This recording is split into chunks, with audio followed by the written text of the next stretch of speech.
ನಮಸ್ಕಾರ ಸ್ನೇಹಿತರೆ, MKR ಅನ್ಪ್ಲಗ್ಡ್ನ ಈ ಎಪಿಸೋಡ್ಗೆ ನಿಮಗೆಲ್ಲರಿಗೂ ಸ್ವಾಗತ. ನಾವು ಈ ಒಂದು ವಿಶೇಷ ಶೀರ್ಷಿಕೆ ಇಟ್ಕೊಂಡು ಅಂದರೆ ಸೈಬರ್ ಕ್ರೈಮ್ ವಿರುದ್ಧ ಒಂದು ಜಾಗೃತಿ ಮೂಡಿಸಬೇಕು ಅಂತ ಹೇಳಿ ಬಹಳಷ್ಟು ಎಪಿಸೋಡ್ಸ್ಗಳು ಇವಾಗ ಆಲ್ರೆಡಿ ಮಾಡಿದ್ದೀವಿ. ಒಂದು ನಮ್ಮ assistant commissioner of police Shri Vijay Hadagali ಅವರು ಬಂದು ಮಾತಾಡಿದ್ರು. ಮತ್ತು ಬನಶಂಕರಿಯ ಪೊಲೀಸ್ ಇನ್ಸ್ಪೆಕ್ಟರ್ ಶ್ರೀ ಕೊಟ್ರೇಶಿ ಅವರು ಯಾವ ಥರದ ಫ್ರಾಡ್ಸ್ಗಳಾಗಿದೆ ಅನ್ನೋದ್ರ ಬಗ್ಗೆ ಅದೊಂದು ಎಪಿಸೋಡ್ ಮಾಡಿದ್ವಿ. ಮತ್ತು ಇದಲ್ಲದೆ ಬಹಳ ಹಿಂದೆನೇ ಒಂದು 5-6 ವರ್ಷದ ಹಿಂದೆ 2019ರಲ್ಲಿ ನಾನೊಂದು ರಿಸರ್ಚ್ ಮಾಡಿದ್ದೆ. ಈ ರಿಸರ್ಚ್ ಯಾವುದ್ರ ಬಗ್ಗೆನಪ್ಪ ಅಂದರೆ, ಈ ದೇಶದಲ್ಲಿ 1947ಇಂದ ಅಂದರೆ ನಮಗೆ ಸ್ವಾತಂತ್ರ್ಯ ಬಂದ ದಿನದಿಂದ ಇದುವರೆಗೆ ಎಷ್ಟು ಫ್ರಾಡ್ಸ್ಗಳಾಗಿದೆ ಅನ್ನೋ ಒಂದು ಸ್ಟ್ಯಾಟಿಸ್ಟಿಕಲ್ ರಿಸರ್ಚ್ ಮಾಡಿದ್ದೆ ನಾನು 2019ರಲ್ಲಿ. ಆ ರಿಸರ್ಚ್ ಬೇಸಿಸ್ ಮೇಲೆ 10-11 ಎಪಿಸೋಡ್ಸ್ ಇರುವಂತಹ ಒಂದು ಡೀಟೇಲ್ಡ್ ಕಾರ್ಯಕ್ರಮ ಮಾಡಿದ್ವಿ. ನಾವು ಸುವರ್ಣ ನ್ಯೂಸ್ ಚಾನಲ್ನಲ್ಲಿ ಇದನ್ನು ಪ್ರಸಾರ ಮಾಡಿದ್ವಿ. ಅದು ಮೋಸಕ್ಕೆ ಹೇಳಿ ಗುಡ್ ಬೈ ಅನ್ನೋ ಒಂದು ಶೀರ್ಷಿಕೆಯಲ್ಲಿ.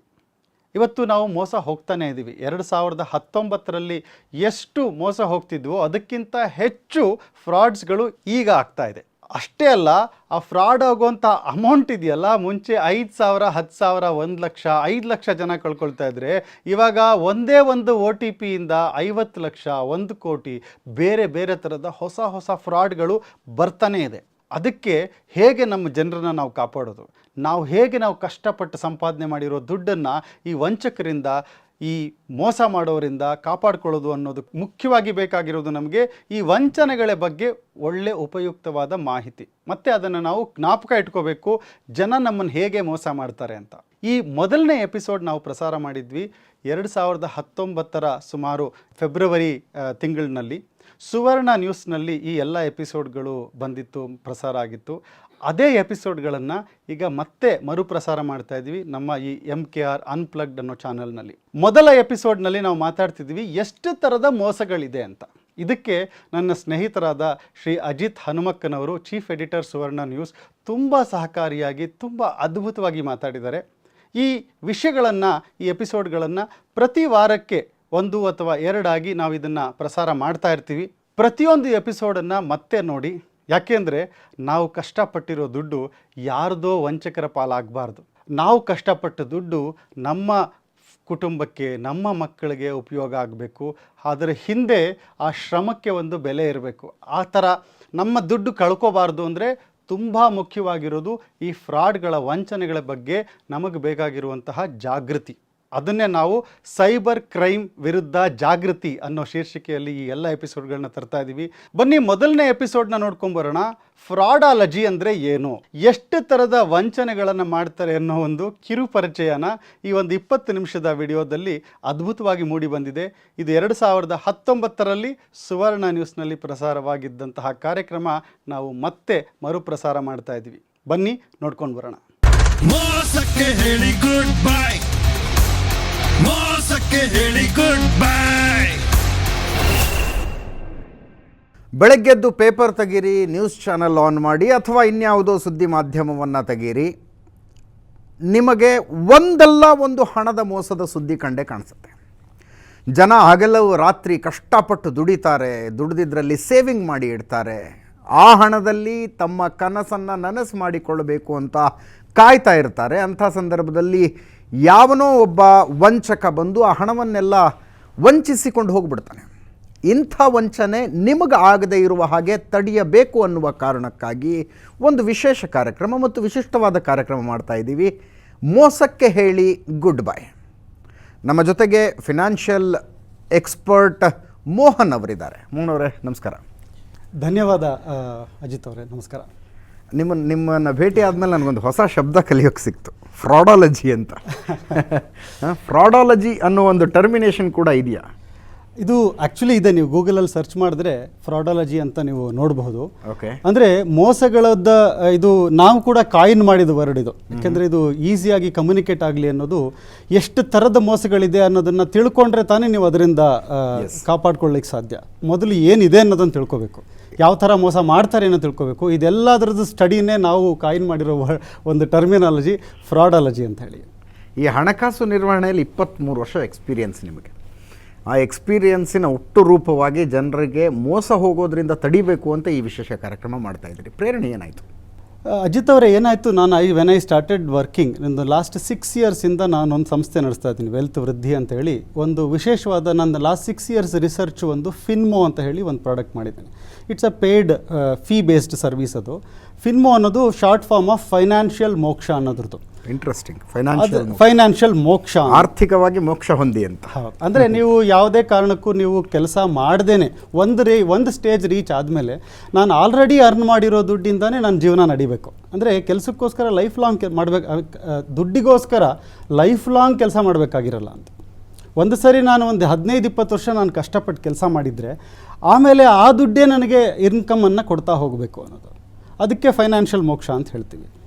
ಸೊ ಅದು ಈಗ ಒಂದು 6 ವರ್ಷದಿಂದ ಒಂದು 200-300 ಕುಟುಂಬಗಳು because of this a working product. Finmo ಅನ್ನೋದು it's an app, mobile app and Android and iOS. So ಒಬ್ಬ ಮನುಷ್ಯನಿಗೆ ಏನೇನು ಬೇಕು ಅಷ್ಟು ಆ ಆ್ಯಪಲ್ಲಿದೆ. ಅದು ಯಾರೇ ಇರಲಿ, ಆರ್ಕಿಟೆಕ್ಟ್ ಇರಲಿ, ಡಾಕ್ಟರ್ ಇರಲಿ, ಪ್ರೊಫೆಷ್ನಲ್ ಇರಲಿ, ಸ್ಯಾಲ್ರಿಡ್ ಪರ್ಸನ್ ಇರಲಿ, ಬಿಸ್ನೆಸ್ ಮನ್ ಇರಲಿ, ಅದು ಪ್ರತಿಯೊಂದು ಬೇಕಾಗಿರೋದು ಎಲ್ಲನೂ ಒಂದು ಟೋಟಲ್ ಫೈನಾನ್ಷಿಯಲ್ ಕ್ಲಾರಿಟಿ ಬರೋದು ಒಂದು ಮಾಡಬೇಕು. ಅದರಲ್ಲಿ ಏನಿದೆ ಅಂದರೆ ನಾನು ಅವರ ದುಡ್ಡನ್ನು ಕಾಪಾಡೋದು ನನ್ನ ಮುಖ್ಯ ಕೆಲಸ. ಪ್ರೊಟೆಕ್ಷನ್ ಆಫ್ ಕ್ಯಾಪಿಟಲ್ ಅನ್ನೋದು ಬಹಳ ಮುಖ್ಯ. It's a sacrosanct. I will call myself an expert only if I protect the capital. So ಅದು ಮಾಡಲಿಕ್ಕೋಸ್ಕರ ನನಗೆ ಬಹಳಷ್ಟು ರಿಸರ್ಚ್ ಮಾಡಬೇಕಾಗತ್ತೆ. ಯಾಕೆಂದರೆ ಇವತ್ತು ಮಾರ್ಕೆಟಲ್ಲಿ ಏನೋ ಆಗುತ್ತೆ, ನಾವು ಹಾಕಿರೋ ದುಡ್ಡು ಚೇಂಜಸ್ ಆಗುತ್ತೆ, ಹೀಗಾಗುತ್ತೆ ಅಂದ್ಕೊಂಡಿರ್ತೀವಿ, ಡೈನಮಿಕ್ಸ್ ಚೇಂಜ್ ಆಗ್ತಾ ಇರುತ್ತೆ. ಇದಕ್ಕಾಗಿ ಅದನ್ನು ಪ್ರೊಟೆಕ್ಟ್ ಮಾಡೋದು ಹೇಗೆ ಅಂತ 6-8 ವರ್ಷಗಳಿಂದ ನಾನು ಏನು ಮಾಡ್ಕೊಂಡು ಬಂದಿದ್ದೀನಿ ಕೆಲಸ, ಅದು ನನ್ನ ಕ್ಲೈಂಟ್ಸ್ನ ಪ್ರೊಟೆಕ್ಟ್ ಮಾಡಲಿದ್ದು ಹೇಗೆ ಅನ್ನೋದಕ್ಕೋಸ್ಕರ ಶುರು ಆಗಿದ್ದಿದ್ದು. ಇದು ಮಾಡ್ತಾ ಮಾಡ್ತಾ ಎಷ್ಟೊಂದು ವಿಷಯಗಳು ಆಚೆ ಬಂತಂದರೆ ಇದೊಂದು ದೊಡ್ಡ ಫ್ರಾಡಾಲಜಿನೇ ಒಂದು ಸಬ್ಜೆಕ್ಟ್ ಆಗೋಯ್ತು. ನಿಮ್ಮ ಪ್ರಕಾರ 12 ರೀತಿಯ ಫ್ರಾಡ್ಗಳಾಗುತ್ತೆ, ಫೈನಾನ್ಷಿಯಲ್ ಫ್ರಾಡ್ಸ್. ಹೌದು. ಇನ್ನು ಬ್ರಾಡ್ ಹೇಳಬೇಕು ಅಂದರೆ ಕೆಲವು ಫ್ರಾಡ್ಗಳು ಇನ್ನೊಬ್ಬರು ಬಂದು ಮಾಡ್ತಾರೆ, ಇನ್ನು ಕೆಲವು ನಾವೇ ಹೋಗಿ ಹಳ್ಳಕ್ಕೆ ಬೀಳ್ತೀವಿ. ಹೌದು. How do you differentiate? Sir, ಏನಾಗುತ್ತೆ, 2 ಥರ ಫ್ರಾಡ್ ನೀವು ಹೇಳಿದಾಗೆ. ಒಂದು ಬೇರೆಯವರಿಂದ ನಮಗಾಗೋ ಮೋಸ. ಅದರಲ್ಲಿ ಯಾರೋ ಒಬ್ಬರು ಇಂಟೆನ್ಷನಲ್ ಇರ್ಬೋದು, ಅನ್ಇಂಟೆನ್ಷನಲ್ ಇರ್ಬೋದು. ಅವರು ಬಂದು ಅದು ಒಂದು ಪ್ಲ್ಯಾಂಡ್ ಆಗಿ ಬಂದು ಮಾಡ್ತಾರೆ, ಇಲ್ಲ ಅವ್ರಿಗೆ ಯಾವುದೋ ಒಂದು ಕಮಿಷನ್ ಬೇಸ್ಡು ಒಂದು ಒಂದು ಅರ್ನಿಂಗ್ಗೋಸ್ಕರನೂ ಒಂದು ಫ್ರಾಡ್ಗಳಾಗುತ್ತೆ. ಓಕೆ. ಇಂಟೆನ್ಷನಲ್ ಫ್ರಾಡ್ಸ್ ಅನ್ನೋದು ಅದರಲ್ಲಿ ಬೇರೆಯವರಿಂದ ಆಗೋದು. ನಮಗೆ ನಾವೇ ಮೋಸ ಮಾಡ್ಕೊಳ್ಳೋದು. ನಮ್ಮ ಲ್ಯಾಕ್ ಆಫ್ ಕ್ಲಾರಿಟಿ, ಒಂದು ಎಲ್ಲಿ ಹಾಕಬೇಕು, ಯಾರನ್ನು ನಂಬಬೇಕು ಅಂತ ತಿಳ್ಕೊಳ್ಳದೆ ಏನೋ ಸಿಕ್ಬಿಡುತ್ತೆ ಅಂತ ಮಾಡೋವಂಥದ್ದು, ಅಥವಾ ಕ್ಲಾರಿಟಿ ಇಲ್ಲದೆ ಇರೋದು ನಮಗೆ ನಾವು ಮೋಸ ಮಾಡ್ಕೊಡ್ತೀವಿ. 12 ಥರದರಲ್ಲಿ ಈಗ ಕೆಲವು ಇನ್ಶೂರೆನ್ಸ್ ರಿಲೇಟೆಡ್ ಫ್ರಾಡ್ಸ್ಗಳಿದೆ, ಸ್ಟಾಕ್ ಮಾರ್ಕೆಟ್ ರಿಲೇಟೆಡ್ ಫ್ರಾಡ್ಸ್ಗಳಿದೆ. ದೆನ್ ನೀವು ನೋಡೋದಾದರೆ ರಿಯಲ್ ಎಸ್ಟೇಟ್ ಬೇಸ್ಡ್ ಫ್ರಾಡ್ಸ್ಗಳು ಬಹಳಷ್ಟು. ಒಂದು ಯಾಕಂದರೆ ಹೈ ವ್ಯಾಲ್ಯೂ ಇರುವಂಥದ್ದು. Then public mismanagement of public money by large institutions. ಬಹಳಷ್ಟು ಸಾವಿರಾರು ಲಕ್ಷಾಂತರ ಜನಗಳಿಗೆ ಮೋಸ ಆಗುತ್ತೆ. ಅದರಿಂದ ನಮಗೆ ನಾವೇ ಮಾಡ್ಕೊಳ್ಳೋ ಫ್ರಾಡ್ಗಳಲ್ಲಿ ಕೆಲವು ಈಗ ಲ್ಯಾಕ್ ಆಫ್ ಫೈನಾನ್ಷಿಯಲ್ ಕ್ಲಾರಿಟಿ. ನನಗೆ ಎಷ್ಟು ಇನ್ಕಮ್ ಬೇಕು, ನನ್ನ ಏಜಿಗೆ ತಕ್ಕಂತೆ, ನನ್ನ ಜವಾಬ್ದಾರಿಗೆ ತಕ್ಕಂತೆ ಇವತ್ತು ನನಗೆ ಎಷ್ಟು ಬೇಕು ಅಂತಲೇ ನನಗೆ ಗೊತ್ತಿಲ್ಲ. ಇವತ್ತಿಗೆ ಎಷ್ಟು ಬೇಕು ಅಂತಲೂ ಗೊತ್ತಿಲ್ಲ, ಮುಂದೆ ನಮ್ಮ ಫ್ಯೂಚರ್ಗೆ ಎಷ್ಟು ಬೇಕು ಅಂತ ಕೂಡ ಗೊತ್ತಿರಲ್ಲ. ಈಗ ಎಷ್ಟು ಸೇವ್ ಮಾಡಿದ್ರೆ ಎಷ್ಟು ಬರುತ್ತೆ. ಸೊ ಇದು ಯಾವುದ್ರದ್ದು ಕ್ಲಾರಿಟಿ ಇಲ್ಲದೆ ಬಂದಿದ್ದನ್ನೆಲ್ಲ ಖರ್ಚು ಮಾಡೋದು, ಅದು ಇನ್ನೊಂದು ಥರದ ನಮಗೆ ನಾವೇ ಮಾಡ್ಕೊಳ್ಳೋ ಮೋಸ. ಸರ್, ಒಂದು ಅಂದಾಜು ಇನ್ನೂ ತನಕ ಸ್ವತಂತ್ರ ಭಾರತದ ಇತಿಹಾಸದಲ್ಲಿ ಜನ ಕಳ್ಕೊಂಡಿರೋ ದುಡ್ಡು ಎಷ್ಟಿರ್ಬೋದು ಅಂತ ಈ ಮೋಸಗಾರರಿಗೆ, ವಂಚಕರಿಗೆ? ತುಂಬ ಒಳ್ಳೆಯ ಪ್ರಶ್ನೆ ಕೇಳಿದ್ರಿ ನೀವು. ಆ್ಯಕ್ಚುಲಿ ಇದು ನನ್ನ ಕೋರ್ ಆಫ್ ದ ರಿಸರ್ಚ್ ಅಂತ ಹೇಳೋದು. ಅಂದರೆ ಎಷ್ಟು ಫ್ರಾಡ್ಗಳಾಗಿದೆ ಅಂತ ಕಳೆದ 70 ವರ್ಷದಲ್ಲಿ ಭಾರತದಲ್ಲಿ 1947 ಹೇಳಿದೆ. ಆ್ಯಕ್ಚುಲಿ ಫಸ್ಟ್ ಜೀಪ್ ಸ್ಕ್ಯಾಮ್ ಅಂತ ಬಂತು, INA ಮಿಲಿಟರಿ ಸ್ಕ್ಯಾಮ್ ಅಂತ. ಸುಭಾಷ್ ಚಂದ್ರ ಬೋಸ್ ಕಾಲದಲ್ಲಿ ಕಲೆಕ್ಟ್ ಮಾಡಿದ್ದ ದುಡ್ಡು ಅದೊಂದು ಸ್ಕ್ಯಾಮ್ ಆಗಿದೆ ಅಂತ ಒಂದು ರಿಪೋರ್ಟ್ ಇದೆ. ಸೊ ಎಷ್ಟು ಸ್ಕ್ಯಾಮ್ಗಳಾಗಿದೆ ಲಾಸ್ಟ್ 70 ಇಯರ್ಸಲ್ಲಿ ಅಂತ ನಾನೊಂದು ಸಣ್ಣ ಅದರದ್ದು ರಿಸರ್ಚ್ ಮಾಡಿದ್ದು ವ್ಯಾಲ್ಯೂ ಎಷ್ಟು ಬಂದಿದೆ ಅಂದರೆ ನಿಮಗೆ ಊಹೆ ಮಾಡ್ಕೊಳ್ಳೋಕ್ಕಲ್ಲ. ನೀವೇನಾದ್ರು ಗೆಸ್ ಮಾಡ್ಲಿಕ್ಕೆ ಸಾಧ್ಯನಾ ಎಷ್ಟಿರ್ಬೋದು ಅಂತ? ಎಷ್ಟು ಟ್ರಿಲಿಯನ್ ಇರಬಹುದು? ಟ್ರಿಲಿಯನ್ನಲ್ಲಿ 1 ಟ್ರಿಲಿಯನ್ ಅಂದರೆ 1 ಲಕ್ಷ ಕೋಟಿ. 1 ಲಕ್ಷ ಕೋಟಿಗೆ 1 ಟ್ರಿಲಿಯನ್. ನೀವು ಎಷ್ಟು ಟ್ರಿಲಿಯನ್ ಅಂತ ಹೇಳ್ತೀರಿ? $5 ಟ್ರಿಲಿಯನ್ ಎಕಾನಮಿ ಆಗಬೇಕು ಅಂತ ಕನಸು ಕಾಣ್ತಾ ಇರುವಂಥ ದೇಶ ಇದು. ಎಷ್ಟಾಗಿದೆ sir? I can't guess it. Sir, total ಮೊತ್ತ 70 ವರ್ಷದಲ್ಲಿ ಆಗಿರೋ total value of the scam ಬಂದು 200 ಟ್ರಿಲಿಯನ್ INR, ಇಂಡಿಯನ್ ರುಪಿನಲ್ಲಿ 200 ಲಕ್ಷ ಕೋಟಿ ರೂಪಾಯಿಗಳು. ಇದನ್ನು ನೀವು 120 ಕೋಟಿ ಭಾರತೀಯರಿಗೆ ಡಿವೈಡ್ ಮಾಡಿದ್ರೆ ಪರ್ ಪರ್ಸನ್ ಎಷ್ಟು ಬರುತ್ತೆ ಅಂತಂದರೆ ಒಂದು 17.5 ಲಕ್ಷ ಬರುತ್ತೆ. 17.5 ಲ್ಯಾಕ್ಸ್ ಒಬ್ಬರಿಗೆ, ಒಬ್ಬ ಭಾರತೀಯ. ಪ್ರತಿ ಭಾರತೀಯ ಆನ್ ಆನ್ ಆವ್ರೇಜ್ ಕಳ್ಕೊಂಡಿರೋದು 17.5 ಲಕ್ಷ ರೂಪಾಯಿ. ಹೌದು. 4 ಜನರ ಕುಟುಂಬ ಅನ್ಕೊಂಡ್ರೆ ಎಷ್ಟಾಯಿತು ಸರ್? 70 ಲಕ್ಷ ರೂಪಾಯಿ ಹೆಚ್ಚು ಕಡಿಮೆ. 70 ಲಕ್ಷ. 70 ಲಕ್ಷ. ಹೌದು. 70 ಲಕ್ಷ ರೂಪಾಯಿ ಒಂದು ಕುಟುಂಬ ಕಳ್ಕೊಂಡಂಗೆ ಮೋಸದಿಂದಾಗಿ, ವಂಚಕರಿಗೆ. ಹೌದು. ಅದನ್ನು ಇನ್ನೊಂದು ಥರದಲ್ಲಿ ಹೇಳ್ತೀನಿ ನಿಮಗೆ. ಈಗ 70 ಲಕ್ಷ ಅಂದರೆ US ಡಾಲರಲ್ಲಿ $1 ಲಕ್ಷ ಅದು. ಈಗ ನಾವೆಲ್ಲ ಹೇಳ್ತೀವಿ US ಇಸ್ ರಿಚೆಸ್ಟ್ ಕಂಟ್ರಿ ಅಂತ. ಹೌದು ಹೌದು. ಒಂದು US ಅಲ್ಲಿರೋ ಒಂದು ಕುಟುಂಬ $1,00,000 ಇದೆ ಅಂದರೆ ಇವತ್ತು they are considered very rich. Okay. ಇವತ್ತಿನ ಕರೆಂಟ್ ಸಿಚುವೇಷನಲ್ಲಿ ಅಂದರೆ ನಾವು ಎಷ್ಟು ಕಳ್ಕೊಂಡಿದ್ದೀವಿ ನೋಡಿ. ಇದೇನಾರು ಆಗದೇ ಇದ್ದಿದ್ರೆ ಈ ಸ್ಕಾಮ್ಸ್ಗಳು ಝೀರೋ ಇತ್ತು ಅಂದ್ಕೊಳ್ಳೋಣ ಕಳೆದ 70 ವರ್ಷದಲ್ಲಿ, ಯಾರೂ ದೇಶದಲ್ಲಿ ಇಡೀ ನಮ್ಮ ಭಾರತದಲ್ಲಿ ಯಾರೂ ಹಸಿವಿನಿಂದ ಇರ್ತಿರ್ಲಿಲ್ಲ. ಆದರೆ ಇದನ್ನು ಆಗದೇ ಇರೋ ಹಾಗೆ ಹೇಗೆ ಮಾಡಬಹುದು ಅನ್ನೋದಕ್ಕೋಸ್ಕರ ಈ ಯೋಚನೆ ಶುರುವಾಗಿತ್ತು. ಯಾಕೆ ಇಂಥ ಯೋಚನೆ ಯಾಕೆ? ಯಾರೋ ಏನೋ ಕಾರ್ಯಕ್ರಮ ಮಾಡಿದ್ರೆ ಅದಕ್ಕೊಂದು ಉದ್ದೇಶ ಇರುತ್ತೆ. ನೀವು ಬರೀ ಜನರಿಗೆ ಅವೇರ್ನೆಸ್ ಕೊಡ್ತೀನಿ ಅಂತ ಹೋಗ್ತಾ ಇದ್ದೀರಿ, ಜನರಿಗೆ ಜಾಗೃತಿ ಮೂಡಿಸೋದಕ್ಕೆ ಹೋಗ್ತಾ ಇದ್ದೀರಿ. ಬೇರೆ ಏನಾಗುತ್ತೋ ಗೊತ್ತಿಲ್ಲ, ವಂಚಕರು ಮಾತ್ರ ಶಾಪ ಹಾಕ್ತಾರೆ ನಿಮಗೆ. ನಮ್ಮ ಬಿಸ್ನೆಸ್ ಸೀಕ್ರೆಟ್ಗಳನ್ನೆಲ್ಲ ಹೊರಗಡೆ ಹಾಕ್ಬಿಟ್ರಿ ಇವರು ಅಂತ. ಇಲ್ಲ ಸರ್, ಆ್ಯಕ್ಚುಲಿ ಈ ಕ್ಯಾಂಪೇನ್ ಇರೋದು, ಅವೇರ್ನೆಸ್ ಇರೋದು ಇದು ವ್ಯವಸ್ಥೆಯ ವಿರುದ್ಧ. ಇಲ್ಲಿ ಎಲ್ಲರೂ ಬಲಿಪಶುಗಳಲ್ಲಿ, ಈ ವ್ಯವಸ್ಥೆಯ ಬಲಿಪಶುಗಳಾಗಿರೋದು ನಾವು. ಈಗ ನಾನು ಒಂದು ವಿಷಯ ಹೇಳ್ತೀನಿ, ಮೋಸದ ಬಗ್ಗೆ ಒಂದು ವಿಷಯ ಹೇಳ್ತೀನಿ ನಿಮಗೆ. ಆ್ಯಸ್ ಎ ಇಂಡಿಯನ್ ಎಕನಾಮಿಸ್ಟ್, ನಾನು ಭಾರತೀಯ ಎಕನಾಮಿಸ್ಟ್ ಆಗಿ, ಅಂದರೆ ಒಬ್ಬ ಎಕನಾಮಿಸ್ಟ್ ಆಗಬೇಕಾದ್ರೆ ಆ ದೇಶದ ಗುಣನ ತಿಳ್ಕೊಂಡಿರಬೇಕು, ಆ ದೇಶದ ಸಂಸ್ಕೃತಿ, ಆ ದೇಶದ ಜನಜೀವನನ ಚೆನ್ನಾಗಿ ತಿಳ್ಕೊಂಡಿರಬೇಕು. ಒಬ್ಬ ಇಂಡಿಯನ್ ಎಕನಾಮಿಸ್ಟ್ ಆಗಬೇಕಾದ್ರೆ ಅವನಿಗೆ ವೇದಶಾಸ್ತ್ರ ಗೊತ್ತಿರಬೇಕು, ಇಲ್ಲಿಯ ಜನಜೀವನ ಗೊತ್ತಿರಬೇಕು. ಸೊ ಇಂಡಿಯನ್ ಎಕನಾಮಿಸ್ಟ್ ಆಗಿ ಒಂದು ವಿಷಯ ಹೇಳ್ತೀನಿ, ಇಡೀ ಭಾರತದಲ್ಲಿ ಇಲ್ಲಿ ಹುಟ್ಟಿರೋ, ಇಲ್ಲಿ ಬೆಳೆದಿರೋ, ಇಲ್ಲಿನ ಗಾಳಿ ನೀರು, ಇಲ್ಲಿನ ವಾತಾವರಣದಲ್ಲಿ ಬೆಳೆದಿರೋ ಯಾರೇ ಆಗಲಿ ಆ ಮೋಸ ಮಾಡುವಂತಹ ಮನಸ್ಥಿತಿ ಇರಲಿಕ್ಕೆ ಸಾಧ್ಯನೇ ಇಲ್ಲ ಅವ್ರಿಗೆ. ಇದು ಸ್ವಭಾವದಲ್ಲಿ ಸಾಧ್ಯನೇ ಇಲ್ಲ ಭಾರತೀಯನಿಗಾದ್ರೆ. ಇದು ಪ್ರಭಾವ, ಬ್ರಿಟಿಷರ 200 ವರ್ಷಗಳ ಪ್ರಭಾವ ನಮಗಿನ್ನೂ ಅದು ಅಂಟಿಸ್ಕೊಂಡಿದ್ದೀವಿ, ಅದನ್ನು ಕಳ್ಚ್ಕೋಬೇಕು ನಾವು. ಈ ಕಳ್ಚ್ಕೊಳ್ಳೋದಕ್ಕೋಸ್ಕರ ಈ ಕಾರ್ಯಕ್ರಮದ ಉದ್ದೇಶ. 12 ರೀತಿಯ ಸ್ಕ್ಯಾಮ್ಗಳ ಬಗ್ಗೆ ನೀವು ಮಾತಾಡ್ತಾ ಇದ್ದೀರಾ, ಅಂದರೆ 12 ರೀತಿಯ ಮೋಸಗಳು. ಈ 12 ಎಪಿಸೋಡ್ಗಳನ್ನು ವೀಕ್ಷಕರು ಯಾಕೆ ನೋಡಬೇಕು ನಿಮ್ಮ ಪ್ರಕಾರ? Why should they watch it? ಬಹಳ ಒಳ್ಳೆ ಪ್ರಶ್ನೆ ಸರ್. ಒಂದು, ಈ 12 ಎಪಿಸೋಡ್ಗಳಲ್ಲಿ ಏನಾಗುತ್ತೆ ಅಂದರೆ ಎಲ್ಲ ಥರದ ಈಗ ನಾನು ಕೆಲವರು ಎಲ್ಲರೂ ಏನೋ ಈ ಪಾನ್ಸಿ ಸ್ಕೀಮ್ಗಳಾಗಲಿ, ದುಡ್ಡು ಹಣ ಜಾಸ್ತಿ ಬರಲಿ ಅಂತೇನೂ ಇರಲ್ಲ. ಪಾಪ ಬ್ಯಾಂಕಲ್ಲಿ ಇಟ್ಕೊಂಡಿರ್ತಾರೆ, ಆನ್ಲೈನ್ ಫ್ರಾಡ್ ಆಗುತ್ತೆ, ಗೊತ್ತಿಲ್ಲದೆ ಆಗುತ್ತೆ. ಸೊ ಇಲ್ಲಿ ಎಲ್ಲನೂ ಕವರ್ ಮಾಡ್ತೀವಿ ನಾವು. ಎಲ್ಲ ಕವರ್ ಮಾಡಿದಾಗ ನಿಮ್ಗೇನಾಗುತ್ತೆ, ಎಷ್ಟೆಷ್ಟು ಥರ ಆಗುತ್ತೆ ಅಂತ ಗೊತ್ತಾದಾಗ ಒಂದು ಸಮಗ್ರವಾದ ಯೋಚನೆ ಸಿಗುತ್ತೆ ನಮಗೆ. ಓಕೆ, ಇಷ್ಟೆಲ್ಲ ಆದರೆ ನಾನು ಇಲ್ಲಿ ಕೇರ್ಫುಲ್ ಆಗಿರಬೇಕು, ನನಗೆ ಈ ಥರ ಎಲ್ಲ ಕಳ್ಕೊಳ್ಳೋಕೆ ಸಾಧ್ಯ. ಕೆಲವು ಸರಿ ಏನಾಗುತ್ತೆ, ಯಾವುದೋ ಬ್ಯಾಂಕ್ ಸ್ಕ್ಯಾಮ್ ಆಗುತ್ತೆ, ಯಾರೋ ದುಡ್ಡು ಕಳ್ಕೊಳ್ತಾರೆ, ಮಹಾರಾಷ್ಟ್ರದಲ್ಲೋ ಯಾರೋ ಕಳ್ಕೊಂಡ್ರೆ ನಂದೆಲ್ಲಿ ಹೋಗುತ್ತೆ ಅನ್ನೋದು ಒಂದಿರುತ್ತೆ ಕೆಲವರಿಗೆ. ಕರೆಕ್ಟ್. ಇನ್ನೊಂದು ಟ್ಯಾಕ್ಸ್ ರಿಲೇಟೆಡ್ ಇದು, ಈಗ ಬರೀ ಹಾರ್ಡ್ ಕ್ಯಾಶಲ್ಲಿ ವ್ಯವಹಾರ ಮಾಡ್ತಾರೆ, ಅಲ್ಲಿ ಬಹಳಷ್ಟು ಜನ ದುಡ್ಡು ಕಳ್ಕೊಳ್ತಾರೆ. ಎಲ್ಲೋ ಟ್ಯಾಕ್ಸ್ ಕಟ್ಟಬೇಕಾಗತ್ತಲ್ಲ, 30% ಗೌರ್ಮೆಂಟಿಗೆ ಕೊಡಬೇಕಲ್ಲ ಅಂತ ಹೇಳಿ ಅದನ್ನು ಸೇವ್ ಮಾಡೋದಕ್ಕೋಸ್ಕರ ಹೋಗಿ ಅವು ಇಟ್ಕೊಂಡಿರೋ ಹಣನ ಬೇರೆ ಯಾರಿಗೂ ಕೊಟ್ಟು ದಾಖಲೆ ಇಲ್ಲದೆ ಅಂದರೆ ಇದೆಲ್ಲ 12ರಲ್ಲಿ ಪ್ರತಿಯೊಂದು ಕವರ್ ಆಗುತ್ತೆ. ಒಂದು, ಈ 12ರಲ್ಲಿ ಎಲ್ಲ ಎಪಿಸೋಡ್ಗಳು ನೋಡಿದಾಗ ಏನಾಗುತ್ತೆ ಅವ್ರಿಗೆ, ಓಕೆ ಯಾವುದೇ ಕಡೆಯಿಂದ ಬಾಣ ಬಂದರೂ ನನಗೆ ತಡ್ಕೊಳ್ಳೋದಕ್ಕೆ ಸಾಧ್ಯ ಇರುತ್ತೆ, ಏನೋ ಒಂದು ಅಡ್ಡಕ್ಕೆ ತರಬಹುದು ಅನ್ನೋದೊಂದು. ಅದು ಈ ನಮ್ಮಲ್ಲಿ ಭ್ರಷ್ಟರು ಹೆಂಗೋ ದುಡ್ಡು ಬಂದುಬಿಟ್ಟಿರುತ್ತೆ, ಅದು ಹೆಂಗೋ ಹೋಗುತ್ತೆ. ಆದರೆ ನಾವು ಈ ಕಾರ್ಯಕ್ರಮ ಕೊಡ್ತಾ ಇರೋದು ಯಾರು ತುಂಬ ಕಷ್ಟಪಟ್ಟು ಗಳಿಸಿರ್ತಾರೆ ಹಣನ, ಹೌದು, ಅವರ ಹಣ ಉಳಿಬೇಕು ಅಂತ ಹಗಲು ರಾತ್ರಿ ದುಡಿತಾರೆ ಸರ್. 1 ಲಕ್ಷ ರೂಪಾಯಿ ಗಳಿಸೋದಕ್ಕೂ ಕೂಡ ನಿದ್ದೆ ನೀರಡಿಕೆ ಬಿಟ್ಟು ದುಡಿದಿರ್ತಾರೆ. ಅವರು ಮೋಸಕ್ಕೊಳಗಾಗಬಾರ್ದು ಅನ್ನುವಂಥ ಕಾರಣಕ್ಕಾಗಿ. ಆಮೇಲೆ ನೀವು ಹೇಳ್ತಾ ಇದ್ರಿ ಭಾಳ ರೀತಿಯಾದಂಥ ಮೋಸಗಳನ್ನು ನೋಡ್ತೀವಿ.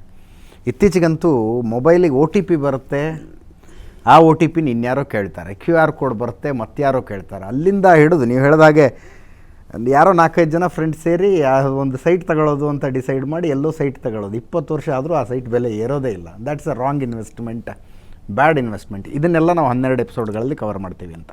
ಹೌದು ಸರ್, ಹೌದು. ಯಾಕೆಂದರೆ ಈಗ 4 ಎಪಿಸೋಡ್ಗಳಲ್ಲಿ ನಮ್ಮಿಂದ ನಾವೇ ಮೋಸ ಹೋಗೋದು ಅಂತ. ಅದರಲ್ಲಿ ನಾವೇನು ಮಾಡ್ತೀವಿ, taking advice from the wrong person, or ಯಾರ್ಯಾರಿಂದನೂ ಅಡ್ವೈಸ್ ತಗೊಳ್ಳೋದು. ಎಸ್.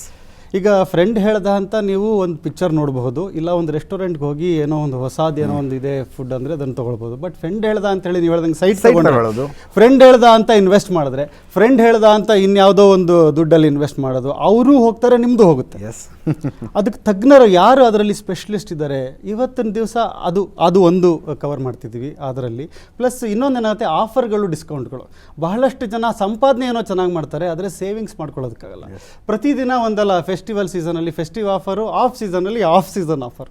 ಸೊ ಹೀಗಾಗಿ ಎಲ್ಲ ಟೈಮಲ್ಲೂ ನಿಮಗೆ 1 ಪ್ಯಾಂಟ್ ಬೇಕಂದರೆ 4 ಪ್ಯಾಂಟ್ಗೆ 4 ಶರ್ಟ್ ಫ್ರೀ. ಅಂದರೆ ಒಂದಕ್ಕೊಂದಲ್ಲ, 4ಕ್ಕೆ 4 ಅಂದರೆ 8 ತೊಗೊಂಡ್ರೆ ನೀವು ಒಂದು ಸರಿ ಶಾಪಿಂಗ್ ಮಾಡಿದಾಗ ಇಡೀ ವರ್ಷಕ್ಕೆ ಬೇಕಾಗುವಷ್ಟು ಬಟ್ಟೆ ತೊಗೊಂಡಿರ್ತೀರಿ. ಸೊ ಈ ಥರದ್ದು ಎಲ್ಲ ವಿಷಯಗಳನ್ನು ನಾವು ನಿಮ್ಮಿಂದ ನೀವೇ ಮೋಸ ಹೋಗಬೇಡಿ ಅನ್ನೋದರಲ್ಲಿ. So lack of clarity, financial clarity, ಇದನ್ನೆಲ್ಲ ನಾವು ಅದರಲ್ಲಿ ಕವರ್ ಮಾಡ್ತಾ ಇದ್ದೀವಿ. ವಂಡರ್ಫುಲ್. ಮೋಹನ್ ಅವರು, ಇದೇ ವಿಷಯದ ಬಗ್ಗೆ ಎಮ್ ಎನ್ ವೆಂಕಟಾಚಲಯ್ಯ ಅವರು, ಸುಪ್ರೀಂ ಕೋರ್ಟ್ನ ನಿವೃತ್ತ ನ್ಯಾಯಮೂರ್ತಿಗಳು, 90ರ ಹರೆಯ ಅವರಿಗೆ. ಆದರೆ ಯುವಕರಿಗೆ ಹೊಟ್ಟೆ ಕಿಚ್ಚಾಗುವಷ್ಟು ಸ್ಪಷ್ಟವಾದಂಥ ಚಿಂತನೆ ಇಟ್ಕೊಂಡಂಥವ್ರು ಅವರು ಮಾತಾಡಿದ್ದಾರೆ. ಒಂದು ಸಲ ನೋಡ್ಕೊಂಡು ಬರೋಣ ಅದನ್ನ. ಇದು ನನ್ನ ಅಭಿಪ್ರಾಯದಲ್ಲಿ ಅತ್ಯಂತ ಸೂಕ್ತವಾದ್ದು, ಅತ್ಯಂತ ಅಗತ್ಯವಾದ ಒಂದು ಕರ್ತವ್ಯ ಅಂತ ನಾನು ತಿಳ್ಕೊಂಡಿದ್ದೇನೆ. To educate people and both financial literacy and as well as the risks involved in careless transactions. There are so many frauds that are going about. Every day we read in papers, and many times they are not reported at all. The victims suffer silently, and the only remedy is not to go to investigation after the fraud has occurred. Prevention is the best form of cure, the only cure. Prevention is the only cure, and I congratulate you for what you have on your mind. Frauds in public sector, frauds in private sector, seeing institutions, scams, and in the level of individuals, they become victims of cheating and fraud. Educating them in proper how to protect themselves, not to be tempted by glittering words of people, and how to examine the validity of a transaction, how to judge whether it is right or wrong. This requires education. Anybody can be tempted by an offer. How to resist it? Suddenly they must remember this. There is a possibility this is a fraud again. This is very important, and I have seen hundreds of people who have become victims of this, who are helpless, and any elaborate investigation is only a further waste of time, and our public accountability systems are not strong. They are very weak. Even if they are systemically strong, those who operate them are weak and not always righteous. Therefore, this education, how to prevent, the prevention is perhaps the only cure. ಮೋಸದ ಪ್ರಕರಣಗಳು ಮುಕ್ಕಾಲು ಪಾಲು ಬಹುಶಃ ನಿಮ್ಮಿಂದನೇ ಆಗ್ತದೆ, ನಿಮ್ಮ ಒಪ್ಪಿಗೆಯಿಂದಾನೇ ಆಗ್ತಕ್ಕಂಥದ್ದು. ಆದ್ದರಿಂದ ಮೋಸಕ್ಕೆ ಹೇಳಿ ಗುಡ್ ಬೈ. ಮೋಹನ್ ಅವರೇ, ವೆಂಕಟಾಚಲಯ್ಯನವರು ಹೇಳ್ತಾ ಇದ್ದ ಹಾಗೆ ತುಂಬ ಅವಶ್ಯಕತೆ ಇರುವಂತಹ ಕಾರ್ಯಕ್ರಮ ಇದು. ದುಡ್ಡು ಕಳ್ಕೊಂಡ ಮೇಲೆ ಬಾಯಿ ಪಡ್ಕೊಂಡ್ರೆ ಏನೂ ಮಾಡೋಕ್ಕಾಗಲ್ಲ. ಕಳ್ಕೊಳ್ಳೋದ್ರಿಂದ ನಿಮ್ಮನ್ನು ನೀವು ಬಚಾವ್ ಮಾಡ್ಕೋಬೇಕು ಅನ್ನೋದ್ರ ಇಂಪಾರ್ಟೆನ್ಸನ್ನು ಹೇಳ್ತಾ ಇದ್ರು. ನೀವು ಒಳ್ಳೆ ವಿಷಯ ಹೇಳಿದ್ರಿ ವೆಂಕಟಾಚಲಯ್ಯ ಅವ್ರ ಬಗ್ಗೆ. ಅವರು he is like a walking and talking Yogi. ಇವತ್ತು ಯಾರಾದರೂ ನೀವು ಒಂದು ಸಬ್ಜೆಕ್ಟ್ ಮ್ಯಾಟರಲ್ಲಿ ಕೂಡ, ಜೀವನ ಶೈಲಿನಲ್ಲಿ ಕೂಡ 90 ವರ್ಷ ಬದುಕೋದೇ ದೊಡ್ಡ ವಿಷಯ. ಸೊ ಅವರು ತುಂಬ ಒಳ್ಳೆಯ ವಿಷಯ ಹೇಳಿದ್ರು. ಅಂದರೆ 12 ಎಪಿಸೋಡಲ್ಲಿ ಯಾವುದು ನಿಮಗೆ ತುಂಬ ಮುಖ್ಯ ಅಂದರೆ, ಅವ್ರು ಹೇಳಿದ್ರು ಪ್ರತಿಯೊಂದು ಮುಖ್ಯ ಅಂತ. ತುಂಬ ಅಪ್ರಿಷಿಯೇಟ್ ಮಾಡಿದ್ರು. ಈ ಒಂದು ಎಲ್ಲನೂ ಒಟ್ಟಿಗೆ ಹಾಕಿದ್ದೀರ 12 ವಿಷಯಗಳನ್ನು, ಪ್ರತಿಯೊಂದನ್ನು ಡೀಟೇಲ್ ಆಗಿ ಇದ್ರ ಬಗ್ಗೆ ನೀವು ಹೇಳ್ತಿದ್ದೀರಾ ಅಂದರೆ ಭಾಳ ಖುಷಿ ಆಯಿತು ಅಂತ ಹೇಳಿದ್ರು ನನ್ನ ಭೇಟಿ ಮಾಡಿದಾಗ.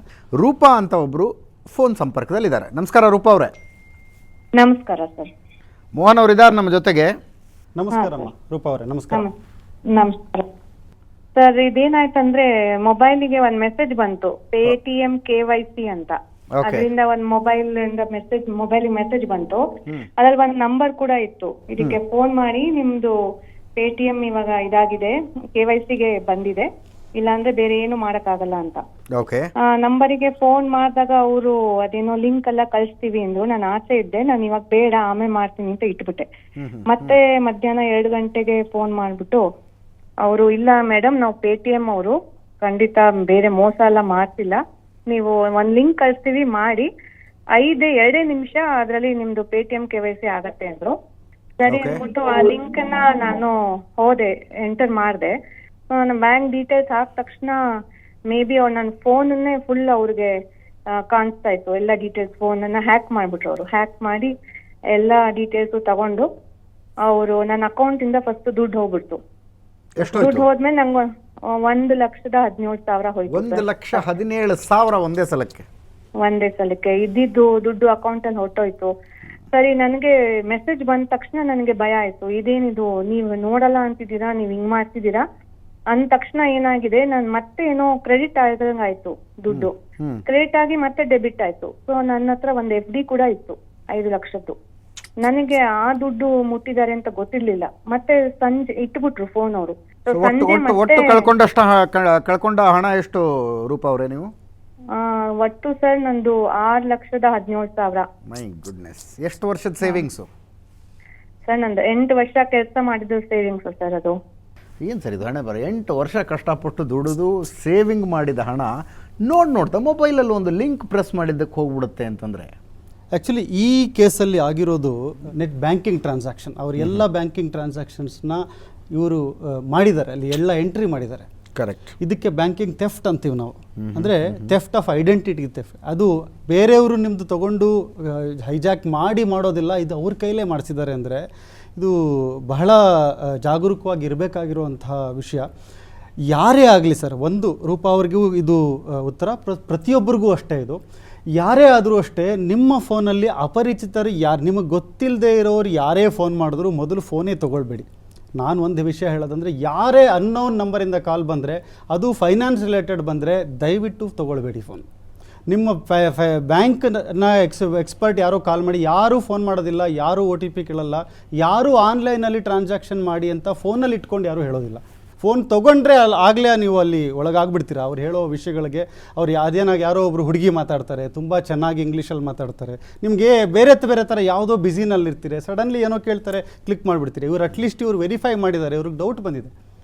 ಆಮೇಲೆ ಅವ್ರು ಕೇಳೋದು ಹೆಂಗೆ ಕೇಳ್ತಾರೆ ಅಂದರೆ, ಇದನ್ನ ಮಾಡಲಿಲ್ಲ ಅಂದರೆ ನಿಮ್ಮ ಅಕೌಂಟ್ ಕ್ಲೋಸ್ ಆಗಿಬಿಡುತ್ತೆ ಅಂತಾರೆ, ನಿಮ್ಮ ಡೆಬಿಟ್ ಕಾರ್ಡ್ ಬ್ಲಾಕ್ ಆಗುತ್ತೆ ಅಂತಾರೆ, Paytm ಅಕೌಂಟ್ ಕ್ಲೋಸ್ ಆಗುತ್ತೆ, ಅದರಲ್ಲಿರೋ ದುಡ್ಡಷ್ಟು ಹೋಗ್ಬಿಡುತ್ತೆ ಅಂತಾರೆ. ಸೊ ಈ ರೀತಿಯಾದಂತಹ 12 ಮೋಸಗಳ ಬಗ್ಗೆ ನಾವು ಮಾತಾಡ್ತೀವಿ.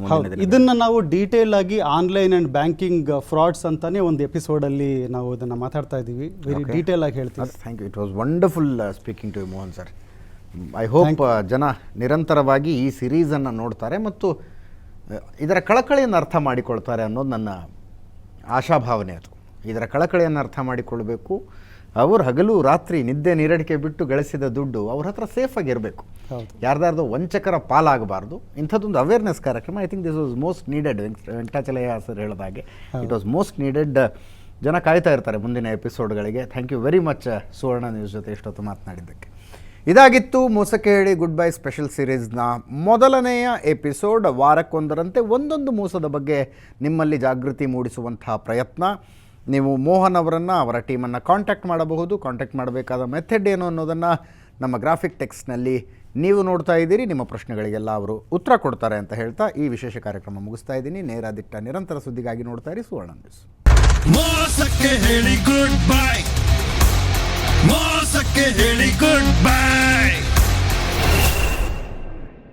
ನಮಸ್ಕಾರ ಸ್ನೇಹಿತರೆ, ನೋಡ್ಕೊಂಡು ಬಂದ್ರಲ್ವಾ?